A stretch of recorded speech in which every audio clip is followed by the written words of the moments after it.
1984 सिख फसाद मामला। सज्जन कुमार फसाद केस में बरी। राउज एवेन्यू कोर्ट का फैसला सामने आया। जनकपुरी विकासपुरी हिंसा केस में बरी हुए।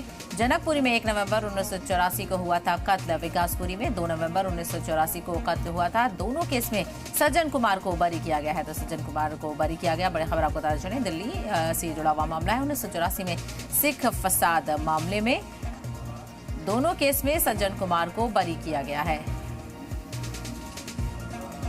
तो दिल्ली 1984 सिख फसाद मामले में सज्जन कुमार फसाद केस में बरी। राउज एवेन्यू कोर्ट का फैसला सामने आया। जनकपुरी विकासपुरी हिंसा केस में बरी हुए हैं। जनकपुरी में 1 नवंबर 1984 को हुआ था कत्ल। विकासपुरी में 2 नवंबर 1984 को कत्ल हुआ था। दोनों केस में सज्जन कुमार को बरी कर दिया गया है। तो सज्जन कुमार को बरी किया गया।